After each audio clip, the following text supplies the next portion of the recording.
అందరికి స్తోత్రం చెబుదాము. సంతోషంగా ఉన్న వారందరూ చెప్తారా? గట్టిగా చెప్తారా? దగ్గరగా చెప్తారా? దేవునికే మహిమ కలుగును గాక. ఆమేన్. మంచిది ప్రియ దేవుని పిల్లలారా, దేవుని సన్నిధిలో మరి ఇంతవరకు స్తుతి ఆరాధనలో దేవుడు బలంగా మనమందరం దేవుణ్ణి ఆరాధించాం, మనమందరం దేవుని స్తుతించాం. అందరం కూడా ఉజ్జీవంగా ఆయన యొక్క శక్తిని మనం పొందుకున్నాం, ఆయన బలాన్ని మనం పొందుకున్నాం. చాలా సంతోషం ప్రభు సన్నిధిలో ప్రియ దేవుని పిల్లలారా. అట్లాగనే మొదటి వర్తమానం మనం చదువుకున్నాం. ఏం చదువుకున్నాం? మొదటి వాక్యం, మొదటి వర్తమానం అమ్మా. మొదటి వర్తమానం మర్చిపోయారా అమ్మా? దేవుడు వారిని ఆశీర్వదించగా వారి సంతానమును బలాభివృద్ధి నొందెను, వారి పశువుల మందలు తగ్గలేదు. అది మొదటి వర్తమానం. ఏం తగ్గలేదు? పశువుల మందలు కూడా తగ్గల, ఏది తగ్గల అనేది మనం చదువుకున్నాం. రెండో వర్తమానంలో జాగ్రత్తగా అందరూ నాకల్లే చూడండి, వాక్యం అందరూ నాకల్లే చూడండి, ఎవరు అటు ఇటు చూడొద్దు. మనం యుద్ధంలో ఉన్నాం, మనందరికీ తెలుసు యుద్ధంలో ఉన్నాం. యుద్ధాన్ని గురించి మనం చదువుకుంటున్నాం. ఏ యుద్ధము? బాహ్య యుద్ధము కాదు, అంతరంగ యుద్ధము. అందరనండి. యుద్ధాలు రెండు ఉన్నాయి, రెండు రకాలైన యుద్ధాలు చెప్పా నేను. బాహ్య యుద్ధము, అంతరంగ యుద్ధము. బాహ్య యుద్ధమేమో దేవుడు చేస్తాడు, బయట యుద్ధాలు మన పక్షాన దేవుడు చేస్తాడు. అంతరంగంలో సాతానుతో మన ఆత్మ, మన హృదయం పోరాడుతుంది. అది ఎవరు చేయాలి? మనం చేయాలి. ఎవరు చేయాలి? మనం చేయాలి. అంతరంగ యుద్ధాన్ని గురించి మనం చదువుకుంటున్నాం, జ్ఞాపకం చేసుకోండి. అంతరంగ యుద్ధం చేసేటప్పుడు దేవుడు మనకు ఒక కవచాన్ని ఇచ్చాడు. ఏమిచ్చాడు? ఆ కవచం పేరు చెప్పండి. సర్వాంగ కవచం. సర్వాంగ కవచములో ఎన్ని భాగాలు ఉన్నాయో మనం చదువుకుంటున్నాం. నిన్న శుక్రవారం స్టార్ట్ చేశా. సర్వాంగ కవచములో మొట్టమొదట ఏమన్నాడు? ఏమా? నీ నడుమునకు, చదవండి ఎఫెసీ 6:14, ఏలగనగా మీ నడుమునకు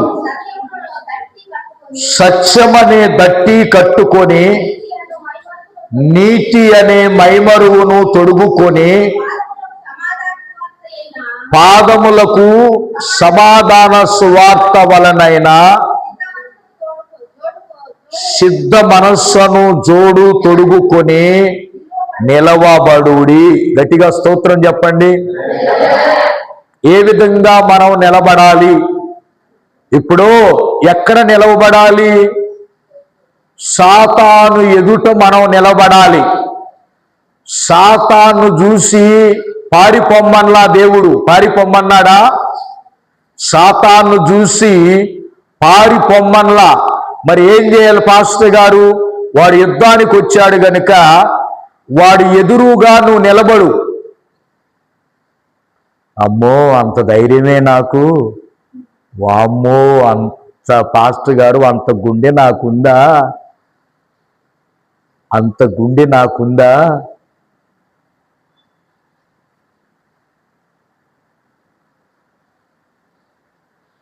యెరూషలేము బిడ్డలు ఎలాంటి వారై ఉన్నారంట? చెప్పాలి. ధైర్యవంతులై ఉందురుగాక. ఆమెనన్న గట్టిగా చెప్పండి. ఇంకొకసారి చెప్పండి. మూడవసారి చెప్పండి. ఎస్.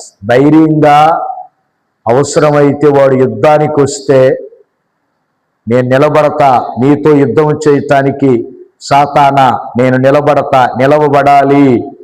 దేవుడు ఏమన్నాడో తెలుసా? నువ్వు నిలవబడుతున్నావు, బాగానే ఉంది, కానీ నిలవబడ్డప్పుడు నీ దగ్గర కొన్ని ఆయుధాలు పెట్టుకోమన్నాడు దేవుడు. నీ దగ్గర కొన్ని ఆయుధాలు ఉంచుకోమన్నాడు. ఏం ఆయుధాలు ఉంచుకోమన్నాడంటే, మొట్టమొదటి ఆయుధం ఏంటో తెలుసా? మొట్టమొదటి సర్వాంగ కవచంలో ఆయుధం, మొట్టమొదటి ఆయుధం ఏంటో తెలుసా? నడుమునకు సత్యమనే దట్టి. అందరూ అనండి, నడువుకి. నడుము అందరికి ఉందా లేదా? నడుము లేకపోతే మనం మందిరానికి ఎడదాకా మనం రాలేం పాస్టర్ గారు. నడుము మన అందరికి ఉంది కదా. ఈ నడువుకి ఏం కట్టుకోవాలంట? సత్యమనే దట్టి కట్టుకోవాలి. నడుముకి నడికట్టు కావాలి, నడికట్టు అవసరం. చూడండి, నడువుకి నడికట్టు ఎప్పుడు కడతారు? స్త్రీకి అమ్మా ఎప్పుడు కడతారు? ప్రసవించినప్పుడు, బిడ్డనో పాపనో బాబునో కన్నప్పుడు నడువుకి ఏం కడతారు? నడికట్టు. ఈ నడికట్టు ఎందుకు కడతారు చెప్పండి? ఈ నడికట్టు నడువు బిగసాలి కదా, నడువు కట్టు కడతారు. ఇవాళ ఈ నడువు కట్టు కట్టేవాళ్ళు ఉన్నారా? బాలంత ఎవరు? మామూలు స్త్రీ ఎవరు? ఏమీ అర్థం కాని పరిస్థితుల్లో నడికట్టు ఎందుకయ్యా అంటే, నడుము బిగిస్తానికి ఏం కడతారమ్మా? అట్లాగనే సాతానుతో యుద్ధం చేయటానికి, మనం నడుము బిగిస్తానికి దేవుడు ఏం కట్టుకోమన్నాడు? క్లాత్ కట్టుకోమనలా, వస్త్రం కట్టుకోమనలా. ఇక్కడ సత్యం అనే దట్టి కట్టుకోండి, సత్యం అనే దానిని నడుముకు కట్టుకోమన్నాడు. గట్టిగా స్తోత్రం చెప్పండి. చదివారా లేదా మీరు? అమ్మా, మీ నడుమునకు సత్యం అనే దట్టి కట్టుకోండి. మొట్టమొదట నీవు సాతానుతో యుద్ధం చేసేటప్పుడు ఏముండాలి మనకి? మనము సత్యమే పలకాలి. ఏం పలకాలి? అందరు అనండి, అందరు గట్టిగా అనండి. సత్యమే పలకాలి.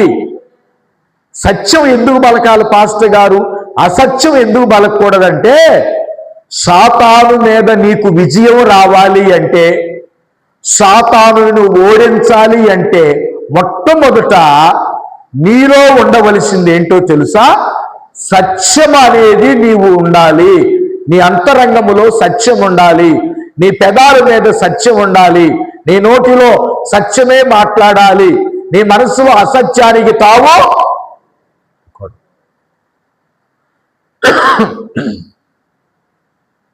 సత్యమే. సత్యం అంటే ఏందమ్మా? నిజమాడే పెదవులు. ఏ పెదవులు? అందరూ అనండి, నిజము మాట్లాడే పెదవులు. ఎంతమందికి ఉన్నాయి ఇవి? అందరికి ఉండాలి. ఎంతమందికి ఉండాలి? అందరికి ఉండాలి. నిజము పలికే పెదాలు, అబద్ధం పలికే పెదాలు, నిజం పలికే పెదాలు, అబద్ధం పలికే పెదాలు. దేవుడు ఏమన్నాడంటే, జాగ్రత్తగా గమనిస్తే, నువ్వు ఎక్కడ ఉన్నా నిజమే మాట్లాడు, నీకు విజయం వస్తుంది. నువ్వు సత్యమే మాట్లాడు, నీకు విజయం వస్తుంది అని చెప్పాడు పరిశుద్ధ గ్రంథంలో కూడా. మహాత్మా గాంధీ గారు చెప్పిన మాట. అమ్మా, సత్యాగ్రహం చేశాడు ఆయన. భారతదేశానికి స్వాతంత్ర్యం సత్యాగ్రహము అంటే సత్యముగా పోరాడాడు. అందుకనే మనం ప్రతి స్కూల్లో కూడా ఒక పేరు రాస్తారు. ఎవరు చూశారు? సత్యమేవ జయతే. ఎంతమంది చూశారు ఈ పదాన్ని? చేయొద్దండి. కలెక్టర్ ఆఫీసులో కూడా ఏమి రాస్తారు? బస్ స్టాండ్లో ఏమి రాస్తారు? నువ్వు గవర్నమెంట్ ఆఫీసుల్లోనే కాదు, ప్రైవేట్ స్కూల్లోనే కాదు, ఎక్కడైనా ఈ పదం రాస్తారు. ఏ పదం? సత్యమేవే జయితన్నారా, అసత్యమేవే జయితన్నారా?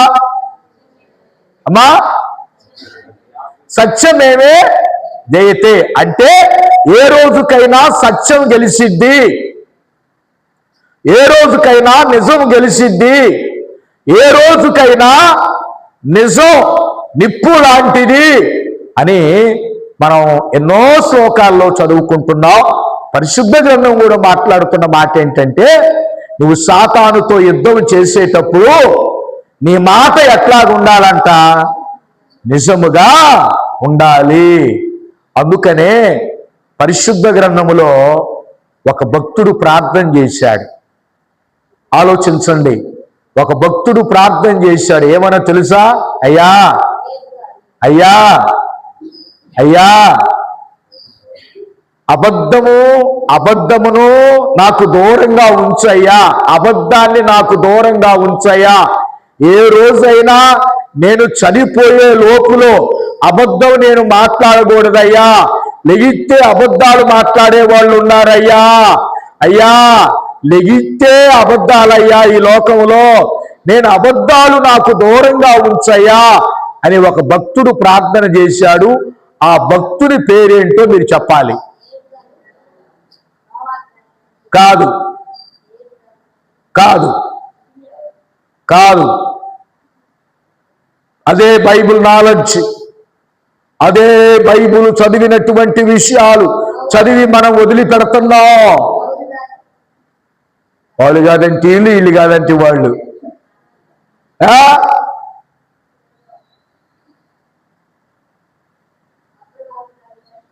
అందుకనే బైబిల్ చదవాలి చదవాలి చదవాలి అని చెప్తుంది. కారణం ఏంటంటే, ఒక భక్తుడు ఈ లోపల జ్ఞాపకం చేసుకోండి ఎక్కడుందో, ఒక భక్తుడు ప్రార్థన చేశాడంట.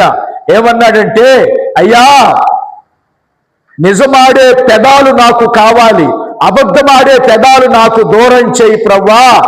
రెండవది, గొప్పగా ధనవంతుణ్ణి చేయొద్దు నన్ను, నాకు అధిక ధనం వద్దన్నాడంట. అధిక ఐశ్వర్యం నాకు వద్దన్నాడు. అధిక ఐశ్వర్యాన్ని ఇస్తే మా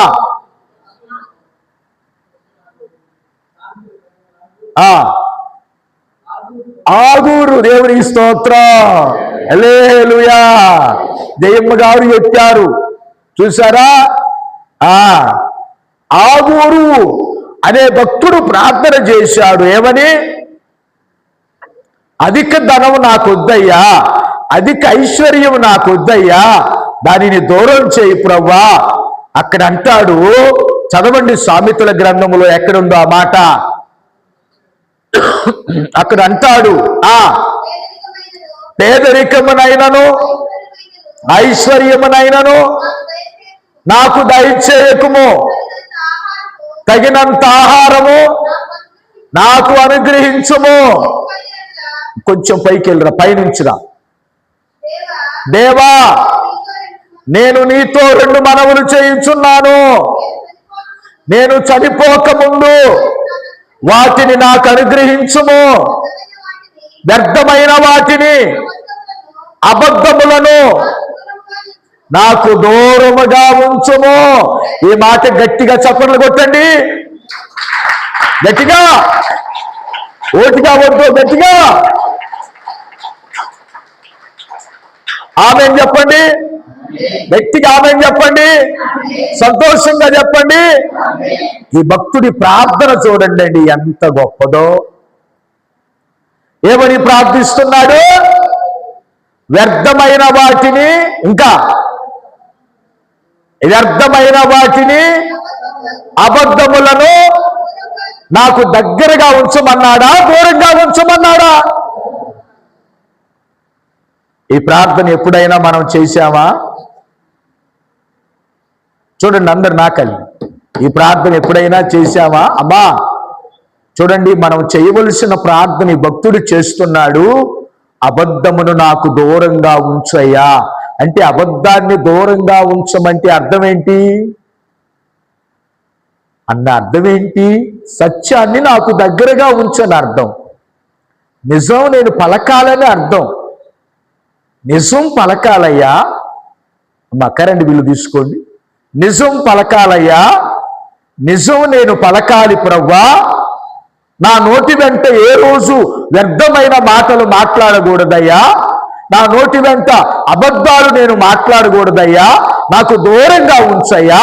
క్రైస్తవ జీవితంలో మనం తెలుసుకోవలసింది యుద్ధములో ఏంటో, అబద్ధాన్ని దూరంగా ఉంచయ్యా. ఏమండి, కొంతమంది అబద్ధం అంటే ఎంత ఇష్టమో, అబద్ధం అంటే ఎంత ఇష్టమో, అబద్ధం అంటే ఓరక బిర్యానీ తిన్నట్టు తినేస్తారు కదా. అబద్ధాలు ఏం తిన్నట్టు సునాయాసంగా మనం సహజంగా మాట్లాడుకుంటా ఉంటాం, కానీ అది మనకు క్షేమకరమైనది కాదు. ప్రియమైన దేవుని పిల్లలారా, పరిశుద్ధ గ్రంథములో దేవుడు చెప్పినటువంటి మాట, నీవు నిజమే చెప్పు, దేవుని నిజమే చెప్పు, పొరుగువానితో నిజమే నువ్వు మాట్లాడు. బైబిల్ గ్రంథములో ఇంకొక భక్తుడు, ఆగూరు భక్తుడేమో అబద్ధాన్ని నాకు దూరంగా ఉంచమన్నాడు. ఇంకొక భక్తుడు ఏమన్నాడో తెలుసా? పౌలు గారు అనే భక్తుడు ఏమన్నాడంటే, చదవండి, ఎఫెసీ 4:25లో, ఇదే పుస్తకం 25లో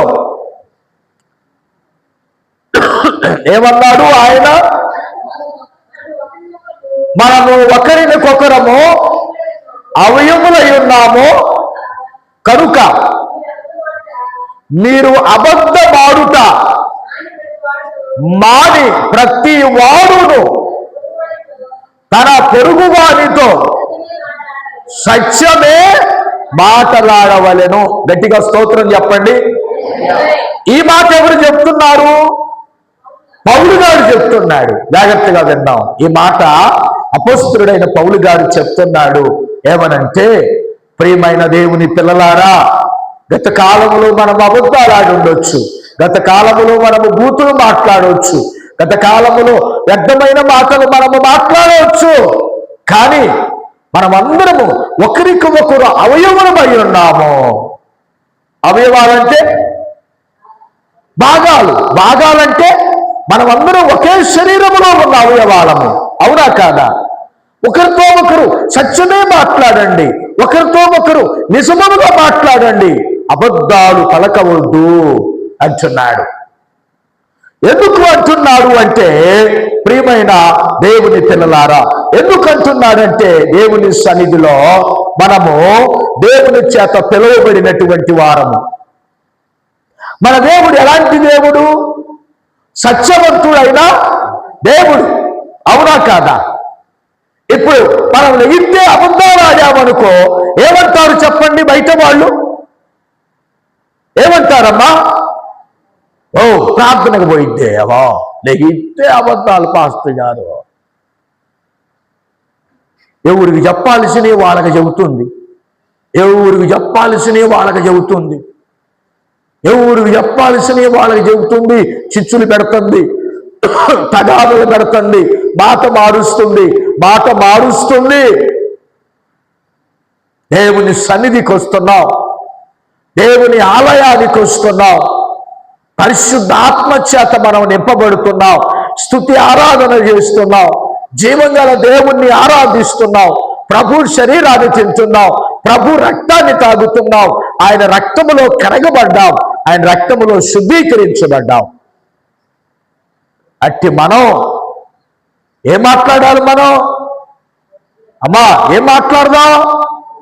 ప్రియమైన దేవుని పిల్లలారా, సత్యమే మాట్లాడండి, నిజమే మాట్లాడండి. కొంతమంది పాస్టర్ గారు అబద్ధమే నమ్ముతున్నారు, పాస్టర్ గారు అబద్ధమే నమ్ముతున్నారు, పాస్టర్ గారు నేను నిజం చేస్తే ఊరు నమ్మట్లా, నేను కూడా వాళ్ళలాగా అబద్ధాలు నేర్చుకున్నా. ఎవరిలాగా నేర్చుకున్నా? నువ్వు నిజం చెబితే నమ్మటం లేదు, సత్యం చెబితే నమ్మటం లేదు, అయినా భయపడొద్దు. జాగ్రత్తగా ఒక చిన్న కథ చెబుతా మీకు. ఒక రాజుగారి దగ్గర 450 మంది ఉన్నారంట ప్రవక్తలు. ఏ ప్రవక్తలు? అబద్ధ ప్రవక్తలు. 450 మంది ఉన్నారంట ఒక ప్రవక్తలు.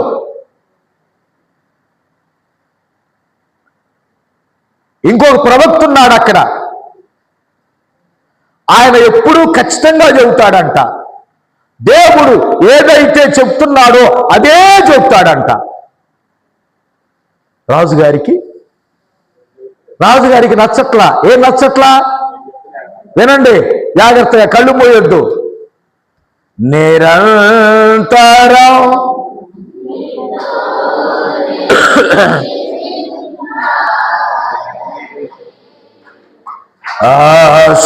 ఆశనీల బ్రతికించు చున్నది నిరంతరం. పడాలి అందరూ చప్పలు కొడుతూ. గొంతులు బాగానే ఉన్నాయి, నాకంటే గొంతు పోయింది. స్తోత్రం. బ్రతికించు చున్నది నా ప్రాణేశ్వరా యేసయ్యా నా పాడాలి చప్పలు కొడుతూ. స్తోత్రం. నిరంతరం నీతో జీవించాలి ఆశనల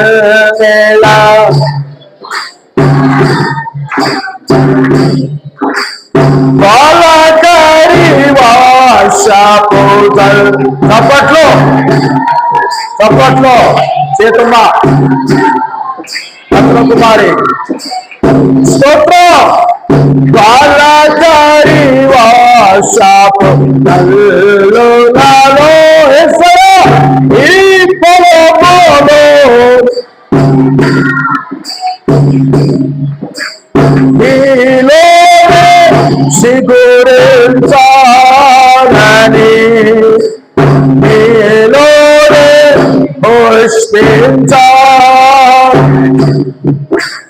నీలోనే సిగురించాలని నీలోనే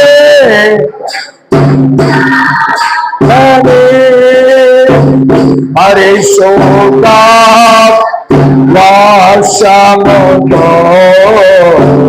చేత పారకు చున్నావు నీరాకడై. స్తోత్రం. ఓ నీ జీవితాలనే ఆశనల బ్రతికించు చున్నది. హల్లెలూయా. ఒక రాజుగారి దగ్గర 450 మంది ఉన్నారంట ప్రవక్తలు. ఏ ప్రవక్తలు వాళ్ళు? మా అబద్ధ. ఆ రాజు సంస్థానములో ఒకే ఒక ప్రవక్త ఉన్నాడు. దేవుడు ఏదైతే చెప్పాడో అదే చెప్తున్నాడు తప్ప కల్పించి చెప్పట్లా. అయితే ఈ రాజుగారికి అనుకూలంగా మాట్లాడట్లా ఎవరు? ఈ ప్రవక్త. వాళ్ళందరూ ఏం చేస్తున్నారో తెలుసా? రాజుగారిని మాటలతో ముంచేస్తున్నారు. దేనితో? అర్థమైందా? మాటలతో ముంచేయటం అంటే, రాజా వీరుడివి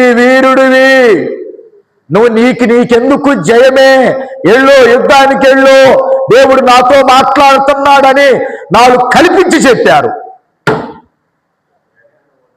ఈ 450 మంది ప్రవక్తలకేమో వెండిస్తున్నాడు, బంగారం ఇస్తున్నాడు, మరి వస్త్రాలు ఇస్తున్నాడు. వీళ్ళు దీన్ని క్యాచ్ చేసుకొని ఏం చేశారు? ఇంకా 4 కలిపి చెబుతున్నారు. దేవుడి స్తోత్రం. ఏం చెబుతున్నారు?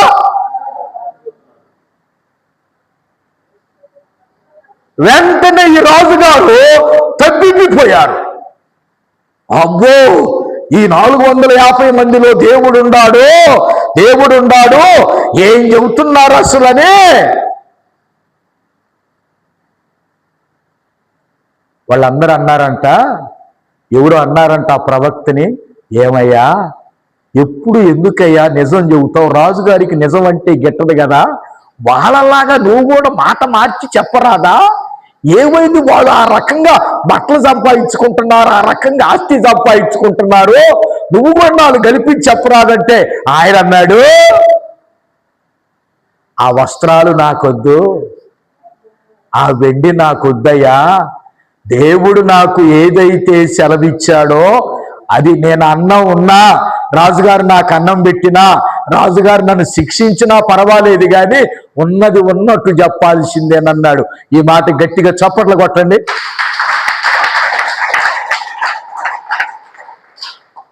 ఆ ప్రవక్త ప్రార్థన చేసుకున్నాడు. ఏమన్నా తెలుసా? అయ్యా, అన్నం లేక చచ్చిపోతా, నీళ్లు లేకపోయినా బ్రతుకుతా, కానీ అబద్ధాలు చెప్పి నేను బ్రతకటం, ఆ జీవితం నాకొద్దయ్యా, ఏ రోజుకైనా నిజం చెప్పాలి రాజుగారికి, నేను చెప్పిన నిజం తెలియపరుచయ్యా అని కన్నీటి ప్రార్థన చేస్తున్నాడు ఆ ప్రవక్త. మీకా గారు గట్టిగా స్తోత్రం చెప్పండి. కృష్ణవేణి చెప్పింది, బైబిల్లో నాలెడ్జి ఉంది. గట్టిగా స్తోత్రం చెప్పు. ఎవరా మీకా గారు? అయ్యా, ఏ రోజుకైనా రాజుగారు సత్యం తెలుసుకుంటాడు. ప్రార్థన చేస్తున్నాడు ఈయన. ఈ 450 మంది ఏం చేస్తున్నారు? లోపల వాళ్ళలో దయ్యం వచ్చి కూర్చుంది. ఎవరిలో? ప్రవక్తల్లో దయ్యం వచ్చి కూర్చుంది. కూర్చొని ఆ దర్శనం, ఈ దర్శనం, ఆ దర్శనం, ఈ దర్శనం.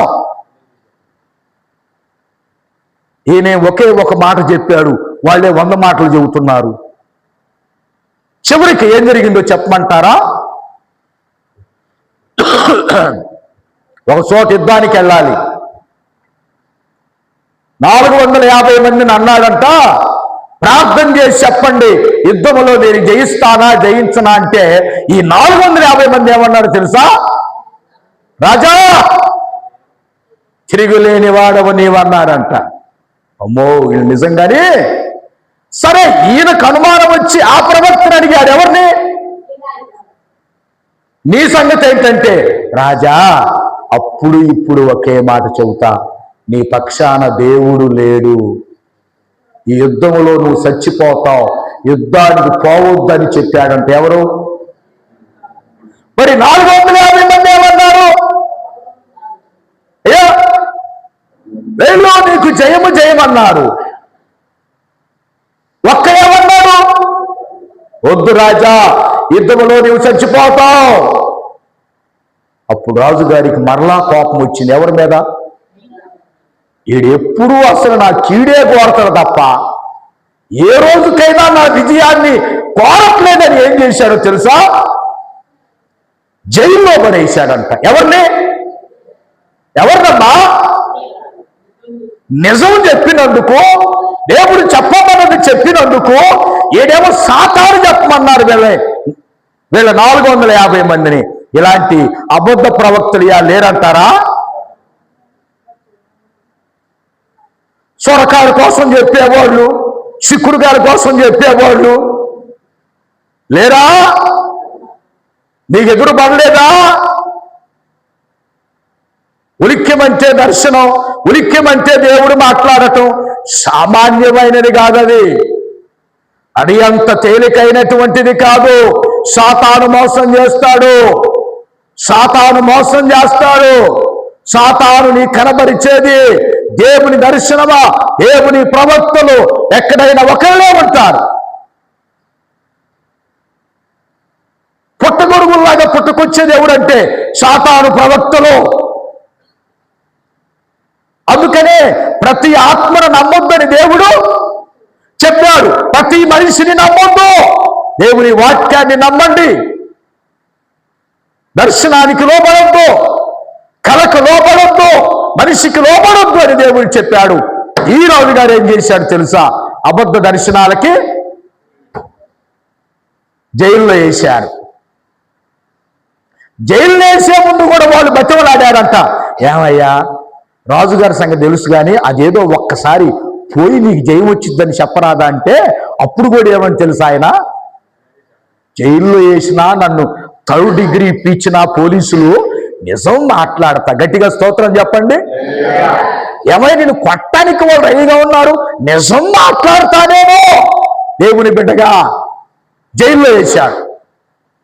జైల్లో ఏం చేస్తున్నారు ఈయన? ఏం చేస్తున్నాడు జైల్లో? ఏమని ప్రార్థన చేస్తున్నాడు? ఏ రోజుకైనా రాజుగారి కనువిప్పు కలగాలి, కళ్ళు తెరవాలి, అబద్ధ ప్రవక్తలు మోసం చేస్తున్నారు, మోసములో నుంచి బయటికి రావాలని చేస్తున్నాడు.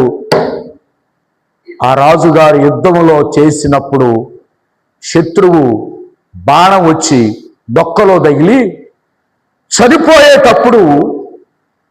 చనిపోయేటప్పుడు ఎవరు గుర్తుకొచ్చారో తెలుసా? తెలివి కలిగిన వాళ్ళు చెప్పండి. చనిపోయే ముందు ఎవరు గుర్తుకొచ్చారు?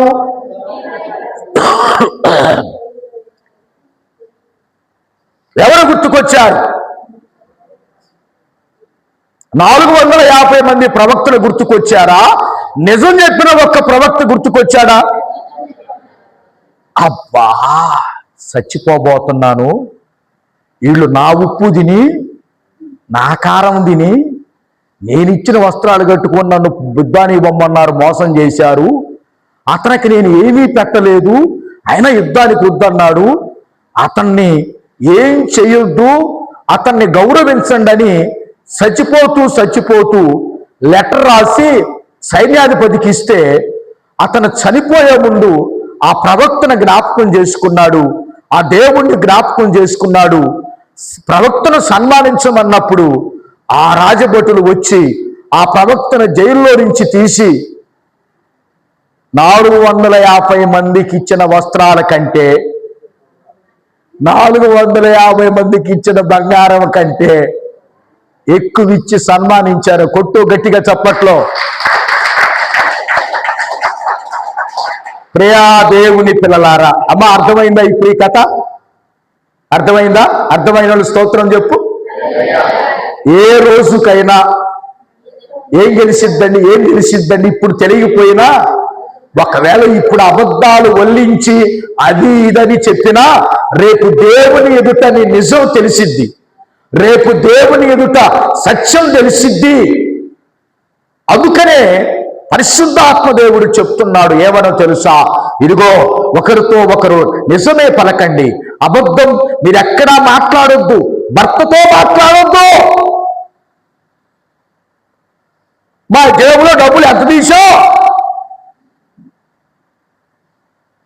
1000 రూపాయల్లో 500 తీసి దాచి పెట్టుకున్నావు, 500 కదా నీ జేబులో ఉందంటున్నావు. భర్తతో అబద్ధమాడుతున్నావా? బిడ్డలతో అబద్ధమాడుతున్నావా? భార్యతో అబద్ధమాడుతున్నావా? సేవకులతో అబద్ధమాడుతున్నావా? అది క్షేమకరమైంది భర్తకు తెలియకుండా, భార్యకు తెలియకుండా, బిడ్డలకు తెలియకుండా అబద్ధపు కార్యాలు, అబద్ధము ద్వారా సంపాదించిన నీ సొమ్ము వలన రేపు నీ క్షేమకరమైంది కాదు, అదే నీ జీవితాన్ని గలిబిలించేస్తుంది. ఇది నా మాట కాదు, దేవుని మాట. అబద్ధాలు చెప్పి మోసం చేసి సంపాదించేవాళ్ళు లేరా? 4 అబద్ధాలు వల్లించేవాళ్ళు లేరా?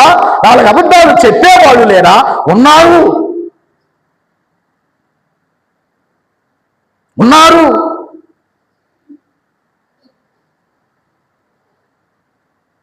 నేను ప్రసంగి గ్రంథములో చదివా,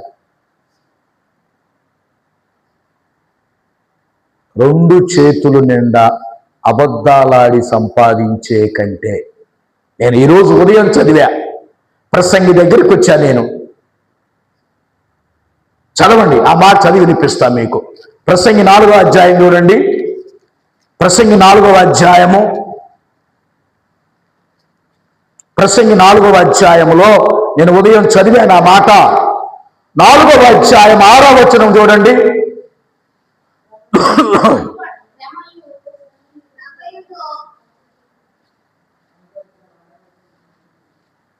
4వ అధ్యాయం 6వ వచనం. శ్రమయును గాలికైనా యత్నములను 2 చేతులు నిండా ఉండుట కంటే 1 చేతి నిండా నెమ్మది కలిగి ఉండుట. స్తోత్రం చెప్పండి, స్తోత్రం చెప్పండి. కొంతమంది 2 చేతుల నిండా సంపాదిస్తారు. ఎట్లాగా? అబద్ధమాడి 4 ఉప్పేసి కారం వేసి మాటలో లేరా సంపాదించేవాళ్ళు, లేరా సంపాదించేవాళ్ళు.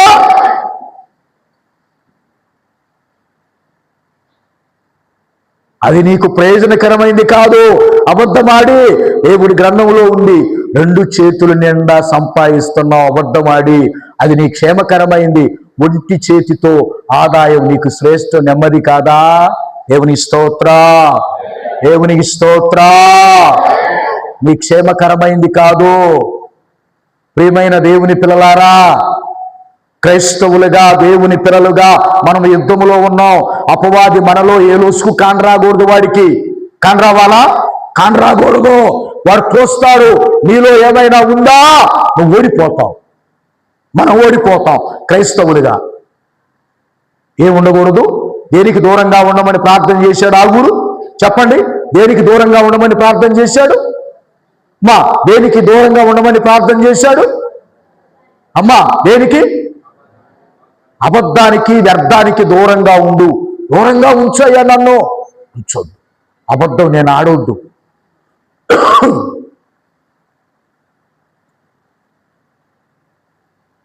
ఏమండి, మనుషులతో అబద్ధం ఆడుతున్నాం. ఎంతో మనం క్షేమంగా ఉన్నాం అనుకుంటున్నాం. బైబిల్ గ్రంథములో పాస్టర్ గారితో అబద్ధం ఆడిందంట ఒక ఆయన. ఏమండి, దైవజనులతో అబద్ధం ఆడొచ్చా? మనుషులతో అబద్ధం ఆడుతున్నావంటే ఎట్నో దేవుడు క్షమిస్తాడు. దైవజనుడి దగ్గర, దేవుని చేత అభిషేకించబడిన దైవజనుడి దగ్గర అబద్ధమాడావు. భార్యాభర్తలు అబద్ధమాడారు. దేవుడు అన్నాడు, మనుషులతో నీవు అబద్ధం ఆటల్లా. ఇక్కడ ఎవరితో? దేవుడేడండి. నువ్వు అక్కడనే ఉన్నావుగా పాస్టర్ గారు. దేవుడేడి? లేడు. దైవజనుల్లో ఉండి మాట్లాడేది ఆయనే. దేవుని స్తోత్రం చెప్పు, స్తోత్రం చెప్పు, గట్టిగా స్తోత్రం చెప్పు. ఎక్కడుంది ఆ మాట బైబిల్లో? అననయ్య ఎక్కడుంది? చదవండి, అక్కడేమన్నాడు అక్కడ? చదవండి. అననయ్య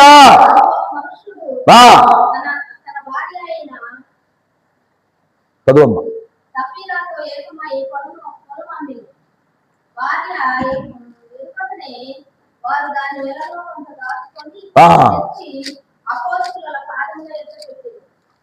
అప్పుడు పేతురు, అననీయ, నీ భూమి వెలలో కొంత దాచుకొని పరిశుద్ధాత్మను మోసపుచ్చుటకు సాతాను ఎందుకు నీ హృదయమును ప్రేరేపించను?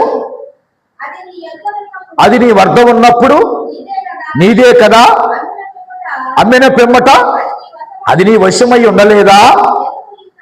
ఎందుకు ఈ సంగతి నీ హృదయములో ఉద్దేశించుకొనుచున్నావు? నీవు మనుషులతో కాదు, అబద్ధమాడితమని వారితో. స్తోత్రం చెప్పండి, స్తోత్రం చెప్పండి. నీవు మనుషులతో అబద్ధం ఆడటల్లా. ఎవరితో అబద్ధం ఆడుతున్నావు? దేవునితో. దైవజనుడి దగ్గరికి వచ్చి అబద్ధం చెబుతున్నావా? దైవజనుడి దగ్గర పాపాన్ని ఒప్పుకో. దైవజనుడి ఎదుట నిజాన్ని ఒప్పుకో. దైవజనుడి ఎదుట నిజాన్ని ఒప్పుకోవటం మనం నేర్చుకుందాం. అననీయ, సప్పీరా, ఎంత అమాయకుడు అయిపోయావు. దైవజనుడికి తెలియదనుకున్నావా? అపోస్తలులకు తెలియదనుకున్నావా? వాళ్ళకి చదువు లేదనుకున్నావా? వాళ్ళకి చదువు లేకపోవచ్చు, వాళ్ళు చదవరు కాకపోవచ్చు, కానీ అంతరంగాన్ని చదివిన వాళ్ళు ఎవరు? అపోస్తలులు. ఆంతర్యాన్ని ఎరిగిన వాళ్ళు అపోస్తలులు. దేవుని ఆత్మచేత. అమ్మా, ఇప్పుడు అబద్ధం ఆడటం వలన వీళ్ళు ఏం కోల్పోయారు చెప్పండి? ఏం కోల్పోయారు అబద్ధం ఆడటం వలన? అమ్మా, ప్రాణాలని కోల్పోయారు, జీవితాలని. అదే నిజం జీవితే. అమ్మా, ఒక్క నిమిషం ఆలోచిద్దాం మనం. అదే నిజం జీవితే. అయ్యా ఎంతకే అమ్మామయ్యా, అయ్యా ఎంతకే అమ్మామయ్యా, సత్యం అయ్యా, ఉన్నది ఉన్నట్టు చెబితే అపొస్తలులు ఏమనేవాళ్ళు కాదే. అందుకని ప్రియ దేవుని పిల్లలారా, దేవుడు ఏమంటున్నాడో తెలుసా? అబద్ధం ఆడటం వలన ఏమవుతుందంటే మన అంతరంగం కల్మషమైపోతుందట. ఏమైపోతుంది? కల్మషమైపోతుంది. అంతరంగం కల్మషమైపోతుంది.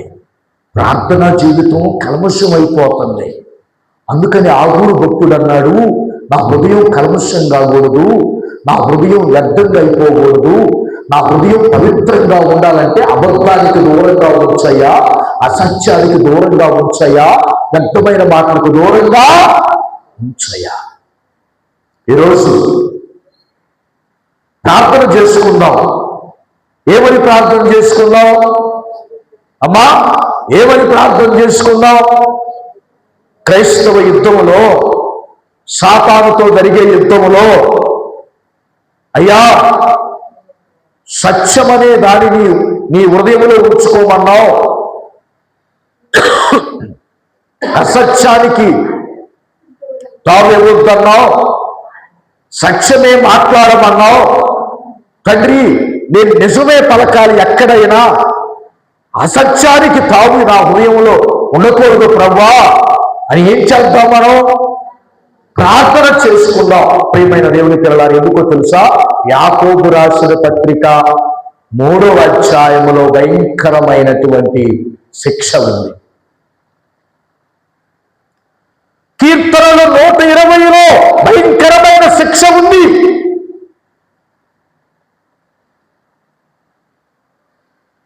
నూట 120లో ఏ శిక్ష ఉందో ఎవరు చెప్తారు? బైబిల్ చదివిన వాళ్ళు. కీర్తన 120లో ఏ శిక్ష ఉంది? అబద్ధమాడే పెదవులకు ఏ శిక్ష ఉందో ఎవరు చెప్తారు? చదవండి, అక్కడ ఏముందో? మోసకరమైన నాలుక దేవుడు నీకేమి చేయను, ఎంతకంటే అధికముగా. ఏ నిప్పులతో?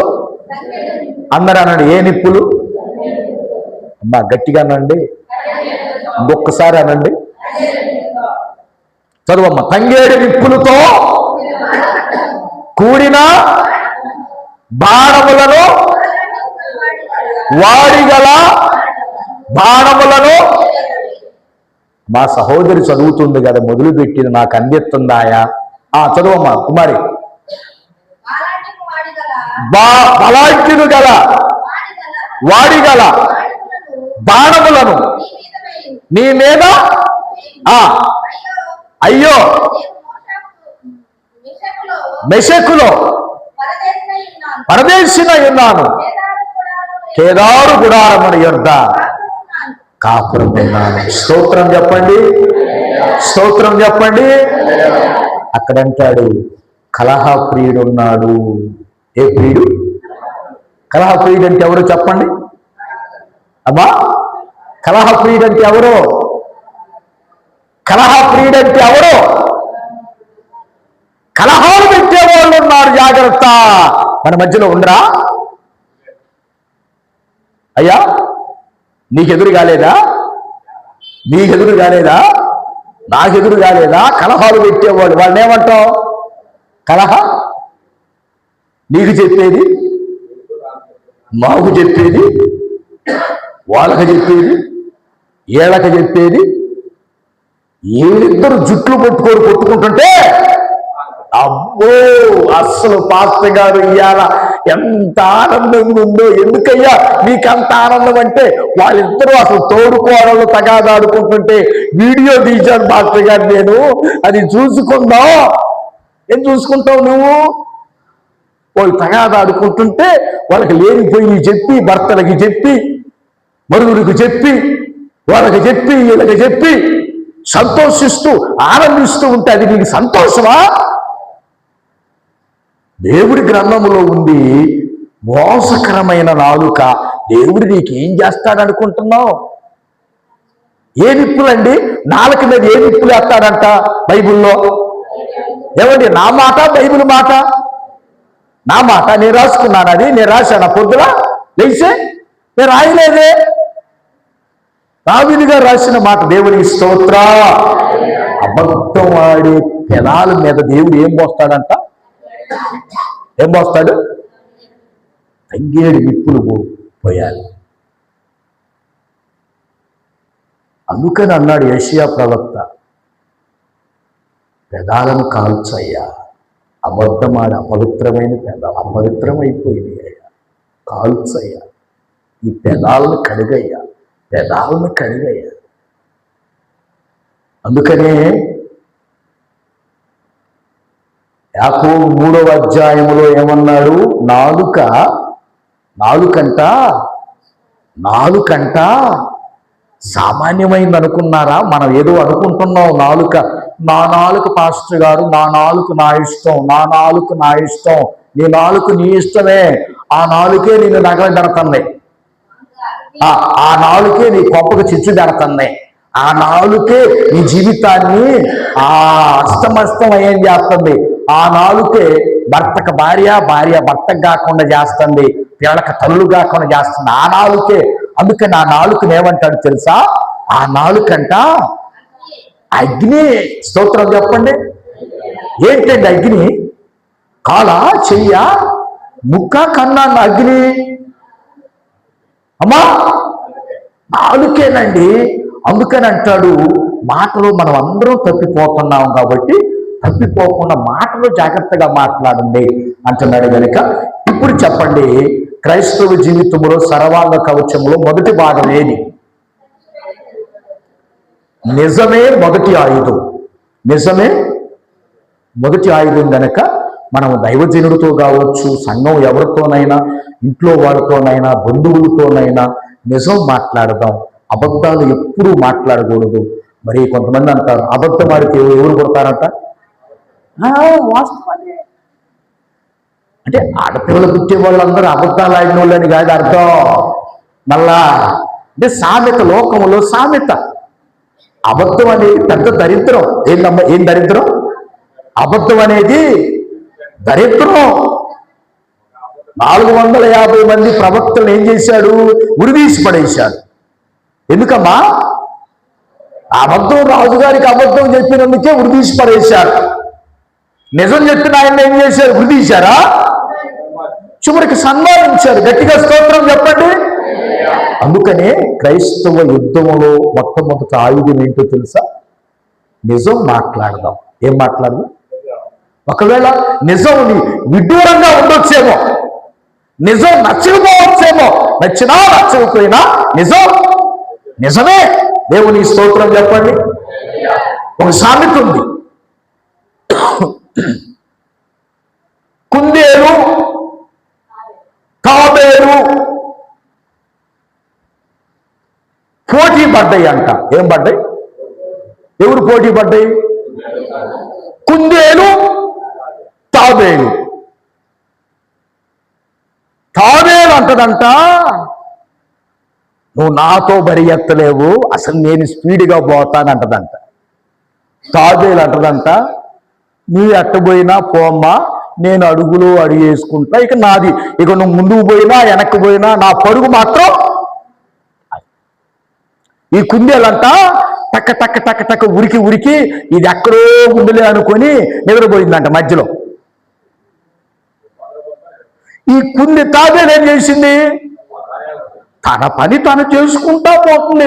అడుగులు అడుగులో ఏదో నిదానంగా ఫస్ట్ ఎక్కడైతే ప్రారంభమైందో అదే నరక మార్చకుండా వెళ్ళిపోతుందంట. చివరికి లైన్లో పోయి నిలబడిందంట తాబేలు. కుందేలు కళ్ళు తెరవగానే ఇదేంటిరా నాకంటే ముందు పోయింది. ఏమండి, అబద్ధం ఎప్పుడైనా స్పీడ్గా పరిగెత్తి నిద్రపోయిద్దంట కొంతకాలం. సత్యం ప్రారంభంలో అదే నరక, మధ్యలో అదే నరక, చివరన కాబట్టి దీన్ని బట్టి ఏమర్థం అవుతుందంటే ఆగూరు గారు చేసిన ప్రార్థన కరెక్ట్. ఏమని? అబద్ధాన్ని నాకు దూరంగా ఉంచయ్యా, వ్యర్థమైన మాటలు నాకు దూరంగా ఉంచయ్యా, నిజమే పలకటం నాకు నేర్పించన్నాడు. కాబట్టి క్రైస్తవ యుద్ధములో నిజం, సత్యం అనేది ఒక ఆయుధం కనుక ఆయుధాన్ని మనం ధరించుకొని 2026లో దేవునికి నమ్మకంగా జీవిద్దాం. దేవుని మాటలు దీవించునుగాక. ఆమేన్. హల్లెలూయా, హల్లెలూయా, హల్లెలూయా. దేవునికే మహిమ కలుగునుగాక. ఆమేన్.